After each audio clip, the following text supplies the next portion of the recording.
श्री सद्गुरुदेव भगवान की जय। आज एक प्रश्न आया है। रामेश्वर प्रसाद जी हैं कोलकाता से। उन्होंने पूछा है कि महाराज जी, नारियों को भजन करने का अधिकार सनातन धर्म देता है कि नहीं, और बहुत से लोग नारियों को मतलब महिलाओं को गर्भगृह में नहीं जाने देते, या महिलाएं कथा वार्ता कर सकती हैं कि नहीं। तो आपका प्रश्न अच्छा था, क्योंकि एक बहुत बड़ा समाज का वर्ग ये मानता है कि नारियां अशुद्ध होती हैं। तो इसी पर आज हम लोग भगवत चर्चा करेंगे। उसके पहले एक लाइन का कीर्तन। ओम जय गुरुदेव, जय गुरुदेव। ओम जय सिया राम, जय जय सिया राम। सिया राम मैं सब जग जानी, करहो प्रणाम जोरी जुग पानी। बोलिए श्री सद्गुरुदेव भगवान की जय। तो क्या माताएं भजन कर सकती हैं? कुछ वर्ष पहले, यूं कह लीजिए, भारत के आजादी के पहले माताओं का, महिलाओं का तिर्यक योनि माना जाता था, कि महिलाओं को मनुष्य योनि तो माना ही नहीं जाता था। और आज भी तमाम धर्म जैसे इस्लाम वगैरह हैं, उनमें तो महिलाएं बस शोषण का शिकार, प्रजनन की एक प्रक्रिया मानी जाती है। उसी तरह तब सनातन धर्म में भी तमाम ऐसे मूढ़जीवी लोग हैं जो अभी भी महिलाओं को भोग्य वस्तु ही मानते हैं। लेकिन हमारा जो शास्त्र है वो इन पाखंडियों की बात नहीं मानता। जो महापुरुष हुए वो सभी जीवों को भजन करने के साथ साथ मनुष्य योनि में नर और मादा दोनों को माना। हाँ, महापुरुषों ने इतना माना कि एक साथ दोनों रहकर भजन नहीं कर सकते, इसलिए माताओं को घर में रह के भजन का विधान बताया, पुरुषों के संरक्षण में रहते हुए। और जब स्थिति माता मीरा की हो जाए तो वो घर छोड़ भी सकती हैं।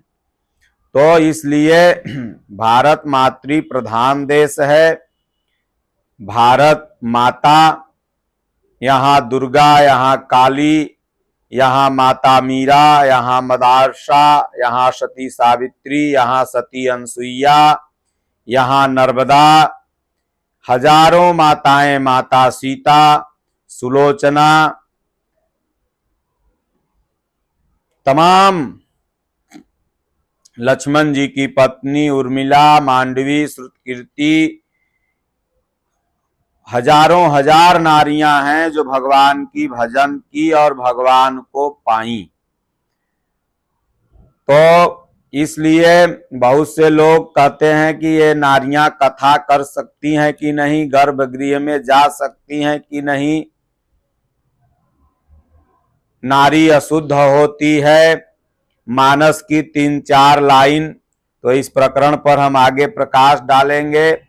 लेकिन गोस्वामी जी मानस में नारी के बारे में क्या सोचते हैं, तो 2-4 लाइन उन्होंने जो लिखा है वो लिखा है बिल्कुल आध्यात्मिक। लेकिन इस पर नारियां जो हैं वो रामायण फाड़ रही थी। हमारे दादा गुरु महाराज जब विचरण काल में थे तब यही दोहा चौपाई पद पढ़ पढ़ के, क्योंकि मानस तो मानस है, अंतःकरण की वस्तु है, इसका अर्थ सब नहीं जान सकते। जैसे मानस की एक लाइन है कि नारी स्वभाव सत्य कबि कहीं, अवगुण आठ सदाउर रहहीं। दूसरा विधि हूँ न नारी हृदय गति जानी, और तीसरा कान पावक जारिसक कान समुद्र समाय, कान करई अबला प्रबल केहि जग कालन खाय। चौथा लाइन है कि दीप शिखा सम जुबति तन, मन जसि होसि पतंग।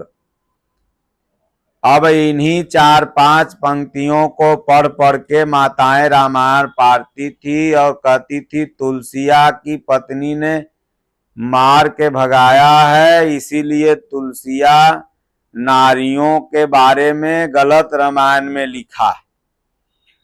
जो कि वही तुलसीदास अगर नारियों के बारे में गलत लिखते तो फिर एक लाइन नहीं लिखते कि पुरुष नपुंसक नारीवा जीव चराचर कोई, सर्व भाव भज कपट तजी मोहि परम प्रिय सोई। तो मनुष्य जो विरोधी होता है वो केवल आपके अवगुणों को ही फोकस करके आपका विरोध करता है।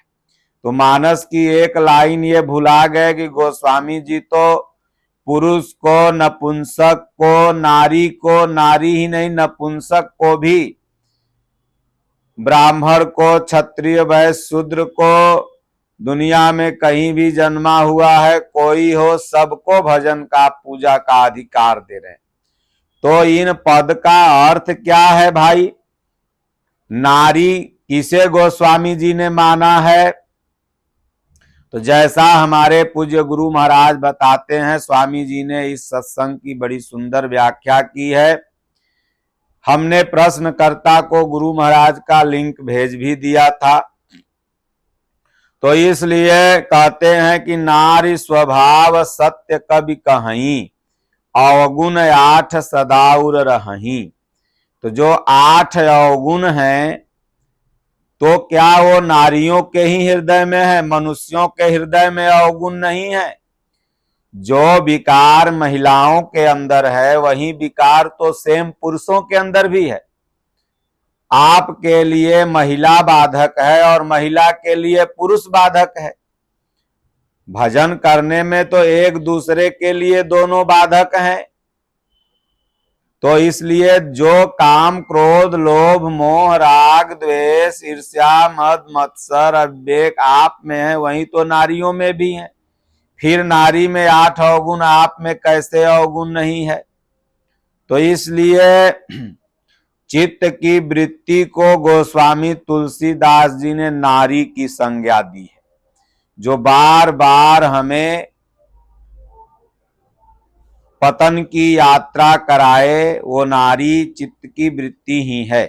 यह चित्त की वृत्ति अनुकूल हो गई, ईश्वर के तरफ लग गई तो मनुष्य के पतन का कारण खत्म। तो यही हो गया पुरुष। उस पुरुष माने परम पुरुष परमात्मा के तरफ यह चित्त की वृत्ति लग गई। नर और मादा तो हर जीवों में है, जिससे प्रजनन का क्रम संसार में चलता है। वो पुरुष हो, अंडज हो, पिंडज हो, कोई भी सब में नर मादा होते हैं। तो नर और मादा दोनों को समान रूप से भजन करने का अधिकार है। तो ये 8 अवगुण सदैव चित्त की वृत्ति में रहते हैं। स्नेह स्नेह भजन करने पर ये विकार नष्ट हो जाते हैं। इसलिए अब सोचिए, नारी को गोस्वामी जी ने कहा विधिउन नारी हृदय गति जानी। अब भरत जी कह रहे हैं माता कैकेयी के लिए कि जिस विधाता ने नारी को बनाया है वो भी नारी के हृदय के गति में क्या चल रहा है वो नहीं जान पाते। भला यह संभव कैसे?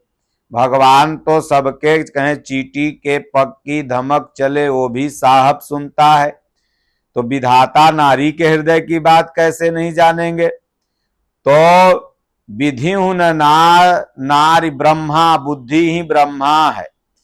और बुद्धि को भी यह नहीं पता चलता कि कब चित्त की वृत्ति पलट जाए। अभी हमारी वृत्ति सही है, हम भजन कर रहे हैं, वृत्ति गलत हो जाएगी, बुद्धि को पता ही नहीं चलेगा कब वृत्ति उलट गई, कब हमें संसार में फंसा दिया। इसका मतलब यह होगा। आगे कहते हैं, काहन पावक जारिसक कान समुद्र समाय। अग्नि, योग अग्नि ही विकारों को जार सकती है। संसार ही समुद्र है जिसमें बार बार व्यक्ति समाहित हो रहा है। और कान करई अबला प्रबल। अबला कहा गया, एक सबल और एक अबला। अबला मतलब भगवान का जिसके ऊपर बल नहीं है। तो कान करई अबला प्रबल, जो अबला है वो क्या नहीं करती, नारी नहीं बल्कि अबला, वो जिसके ऊपर ईश्वर का बल नहीं है, समाज का बल नहीं, संसार का बल, वो तो कुछ भी कर सकता है, कर सकती है। और कहीं जग काल न खाए। और संसार में जो भी जन्मा है, आ ब्रह्म भुवना लोका पुनरावर्तिनो अर्जुन, तो काल सबको अपने अंदर समाहित कर सकता है। लेकिन जो भजन कर रहे हैं, नाम जप कर रहे हैं, उनको पावक योग अग्नि में विकार जलेंगे, उसके नाम नष्ट नहीं होंगे। नेहा विक्रमो नाशोस्ति प्रत्यवायो न विद्यते, उसके पुण्य कर्म को पावक नहीं जला सकती। और कान समुद्र समाय, समुद्र में, इस संसार में सब कुछ समाहित हो सकता है, लेकिन भगवान के भक्त को समुद्र अपने अंदर समाहित संसार में नहीं ले सकता। वो आज नहीं कल भगवान के श्री चरण में ही भक्त जाता है। और कान करई अबला प्रबल, जो अभी अबला है, जिसको भगवान का बल नहीं है, वो अभी कुछ नहीं कर सकता। और कहीं जग काल न खाए, इसलिए कुछ करने के लिए भगवान का बल चाहिए, सबल होने के लिए। और कहीं जग काल न खाए, और जो भगवान का भजन करता है उसे काल नहीं खाता। कबीर साहब ने कहा, हम न मरब मरिहई संसारा, हमको मिला जियावन हारा। तो भजन करने लगोगे तो काल नहीं खा सकता। इसका मतलब यह होगा, दीप शिखा सम जुबति तन, मन जसी हो ही पतंग।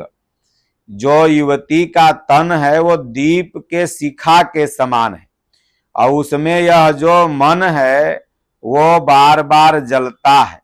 तो युवती माने स्त्री होता होगा बाहरी शब्दकोश में, लेकिन गोस्वामी जी का जो आशय है, स्त्री के लिए युवा युवती है और पुरुष के लिए युवती युवती है। दोनों के लिए एक दूसरे से खतरा है। इसलिए अगर मान के चलो कोई लड़की है जो लड़का से बात करती है तो उसकी भी पढ़ाई डिस्टर्ब, और कोई लड़का अगर लड़की से बात करता है तो उसकी भी पढ़ाई डिस्टर्ब। दोनों अपने क्षेत्र में आगे नहीं बढ़ सकते। उसी तरह साधक अगर किसी विषय माताओं की चिंतन करता है, कोई माताएं अगर साधक की चिंतन करती हैं, तो दोनों नष्ट। इसलिए दोनों के लिए ये दीप शिखा के समान है, दोनों एक दूसरे के लिए। तो गोस्वामी जी एक महापुरुष थे, इसीलिए उनकी एक लाइन इन सारी लाइनों को ये बताने में सक्षम है कि इसकी आध्यात्मिक व्याख्या है। इसका अर्थ नारी का ये नहीं कि जो बाहरी, तो अगर ये कह, अगर उनको बाहरी नारी का वो विरोध करते, या वो अपनी पत्नी से नाराज होकर के स्त्रियों के लिए अमर्यादित शब्द लिखते, तो माता जानकी के लिए उन्होंने कोई अमर्यादित शब्द नहीं लिखा, भरत की पत्नी के लिए नहीं लिखा, माता उर्मिला के लिए नहीं लिखा, सुलोचना के लिए नहीं लिखा, मंदोदरी के लिए नहीं लिखा। तो उन्होंने बल्कि लिखा कि पुरुष नपुंसक नारीवा, पुरुष हो, नपुंसक हो, नारी हो, चराचर में कोई हो, वो भगवान का भजन कर सकता है। तो अब रही दूसरा बात कि भाई महिलाएं कथा बोल सकती हैं कि नहीं। तमाम, जैसे महिलाओं को मासिक आता है वैसे पुरुषों को भी आता है। ये तो शरीर के प्रजनन की एक प्रक्रिया है। मन में कुविचार नहीं होना चाहिए। हमारे गुरु महाराज का कहना था कि दादा गुरु महाराज कहते थे कि ब्रह्म आचरति स ब्रह्मचारी। जो ब्रह्म का आचरण करने लगा वो पुरुष हो स्त्री हो ब्रह्मचारी हो गया। बाकी जो नेचुरलिटी है, तो पुरुषों को स्वप्न दोष होता है, महिलाओं को मासिक होता है। तो क्या इससे पुरुषों को भजन करने का अधिकार खत्म हो गया और महिलाओं को भी भजन करने का? जो शरीर में है वो तो एक प्रक्रिया के हिसाब से अपने आप बाहर जो भी चीज ज्यादा होगी निकलेगी। तो क्या इससे शरीर अशुद्ध थोड़ी हो गया? मन से विषयों का चिंतन अगर कोई कर रहा है तो भी समझ लो वो पथभ्रष्ट हो रहा है। तो इसलिए नारियों को कथा और मंदिर में न जाने के लिए इतना ही उपयुक्त नहीं है। हाँ, अशुद्धि अवस्था में तो पुरुष भी मंदिर में नहीं जा सकते। माताओं को छोड़िए, आप नहाए नहीं हैं, अशुद्ध हैं, मन ठीक नहीं है, बीमारी है, धातु गिर रही है, चाहे पुरुष हो चाहे महिला हो, तो उस समय तो कोई मंदिर में नहीं जा सकता। लेकिन अगर आप शुद्ध हैं, आप उन प्रक्रियाओं से अभी अलग हैं, तो पुरुष हो स्त्री हो वो गर्भगृह में जा सकते हैं, भजन कर सकते हैं। इसलिए हमारा सनातन धर्म में कहीं भी माताओं को भजन या कथा वार्ता करने पर रोक नहीं लगाया गया। रोक कुछ कुंसित मानसिकताओं के लोग हैं जो एक तरह से नारी शोषण करते हैं। ऐसे कुछ लोग हर धर्म में होते हैं, वो इस्लाम में भी हैं, यहूदी में भी है, हिंदू में भी हैं, सिख में भी हैं। ऐसे लोग जो है वो रोकते हैं। तो लेकिन हमारा शास्त्र नहीं रोकता। अगर हमारा शास्त्र रोकता तो यहाँ सीता पैदा न होती, सती सावित्री पैदा न होती, सती अनसुईया जी पैदा न होती, माता मदारसा पैदा न होती, माता मीरा पैदा न होती। इन सबों ने भजन किया। हाँ, तत्कालिक समाज ने इनका डट के विरोध किया, लेकिन ये नर्मदा जी हों, सती अनसुईया जी हों, माता मीरा जी हों, राधा रानी हों, सबों ने भजन किया और दुनिया को ही दिखाया। आज सोचिए कि आज पूरा वृंदावन राधे राधे जप रहा है। अगर महिलाओं को भजन करने का अधिकार नहीं तो फिर राधे राधे क्यों जप रहे हो? पहले राधे तब श्याम। आज पूरा भारत सीताराम सीताराम की जय कहें कि सीताराम जानकी रक्षा करो प्राण की। कहीं भी लिखाता है तो राम सीता नहीं बल्कि सीताराम, सीतारामचंद्र की जय, श्री रामचंद्र कृपालु भजमन। तो इसलिए शास्त्र जो है सबको अधिकार दिया भजन करने का। माता मीरा अपने गूढ़ पदों, अब का लोग कहते हैं महिलाएं सत्संग नहीं बोल सकती, व्यास गद्दी पर नहीं बैठ सकती, अशुद्ध हो जाएंगी, ये सब गलत बात है, अफवाह है। ये कुंसित मानसिकताओं की देन है। अशुद्धि अवस्था में पुरुष भी नहीं बैठ सकता है, महिलाएं भी नहीं बैठ सकती, लेकिन हाँ शुद्धि अवस्था में सब भजन कर सकते हैं। और भजन करने के लिए तो मन शुद्ध चाहिए, शरीर शुद्ध हो चाहे न हो। तो क्योंकि राम राम राम राम राम राम। तो माता मीरा ने भी उपदेश दिया अपने भजन में। माता मीरा का देखिए एक से एक उपदेश है, जो पूरा एक एक भजन में गीता रामायण है।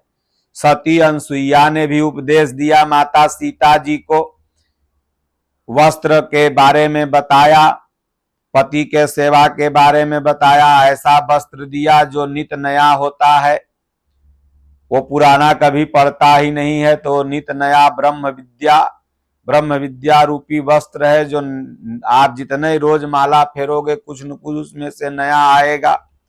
तो इसलिए सती अनसुईया भी उपदेश करती हैं, माता सीता भी उपदेश करती हैं। जब वनवास में होती हैं तो नारियां जब मिलती हैं तो कुछ न कुछ भगवान की चर्चा माता सीता बताती हैं। यहाँ माता सीता को त्रिजटा उपदेश करती है। त्रिजटा ने बहुत बात समझाया। तो उपदेश करने का अधिकार तो कहीं न कहीं से नारियों को पहले अनादिकाल से सुरक्षित है, त्रेता द्वापर से सुरक्षित है। राधा रानी ने भी अपने भजनों के माध्यम से उपदेश दिया। अक्रूर को राधा रानी उपदेश करती हैं, जो कि अक्रूर गए थे, क्या नाम है, उद्धव जी, अक्रूर नहीं उद्धव जी। उद्धव जी को राधा रानी ने उपदेश किया कि हे उद्धव मन न भयो 10-20, एक सुर हो गयो श्याम संग कोयवरा घेईस। हे उद्धव मन न भयो 10-20। ये उपदेश नहीं तो क्या, उद्धव गए थे राधा रानी और गोपिकाओं को उपदेश देने। गोपिकाओं अपने आचरण और भावना से ऐसा पढ़ाया पाठ कि एक ज्ञान योगी उधर से प्रेम योगी बन करके चला आया। पेपर दे देना है। तो इसलिए माता मीरा भी उपदेश करती हैं कि पायो जी मैंने नाम रतन धन पायो, पायो जी मैंने नाम रतन धन पायो। वस्तु अमोलक दी मेरे सतगुरु, कृपा करी अपनायो। पायो जी मैंने राम रतन धन पायो। अगर नारियों को भजन करने का अधिकार नहीं होता तो प्रभु श्री रामचंद्र जी माता सबरी को नवधा भक्ति नहीं देते। जब भक्ति मांगती है माता सबरी भगवान राम से तो कह देते कि भाई तुम अभी तिर्यक योनि में हो, नारियों को भजन करने का अधिकार नहीं है, इसलिए मैं तुम्हें नवधा भक्ति नहीं दूंगा। लेकिन भगवान नवधा भक्ति देते हैं। अगर नारियों को भगवान नहीं तारते तो माता अहिल्या को भगवान नहीं तारते। माता अहिल्या के चरण पर मस्तक पर अपना चरण नहीं रखते। पर सतपद पावन शोक न सावन, प्रगट भई तपपुंज सही।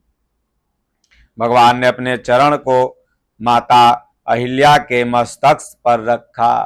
तो इसलिए भगवान तो कहीं भेदभाव नहीं किए पुरुष और नारी में। भगवान तो बस भावना से जो उनको भजता है, इसलिए भगवान को भजने के लिए भाव चाहिए। भाव अवश्य भगवान सुख निधान करुणायन। यहाँ तक कि सनातन धर्म में तमाम तिर्यक योनि के जो जीव हैं वो भजे और भगवान को पा गए। कोई सुग्गा नाम जपा तो भगवान को पाके मनुष्य शरीर में आ गया। दादा गुरु महाराज सुग्गा रखे थे, सुख पढ़ावत गनिका तारी। तो सुगवा राम राम जपे तो एगो अफसर बना, कुकुर अफसर बना। सुगिया जो थी वो बनी बिटिया पंडित जी की, जीवनादर्श में आया है, और कुकुरा बना अफसर। तो इसलिए तमाम ऐसे हमारे सनातन धर्म में घटनाएं हैं जड़ भरत की, तमाम जीवों की। भगवान राम ने गिलहरी पर हाथ फेरा, वो भी मुक्त हुआ। तो इसलिए नारी और पुरुष समान रूप से भजन कर सकते हैं। नारियां गर्भगृह में भी जा सकती हैं मंदिर में पूजा भी कर सकती हैं, लेकिन धर्मजीवी जो समाज है वो थोड़ा आडंबर फैलाता है।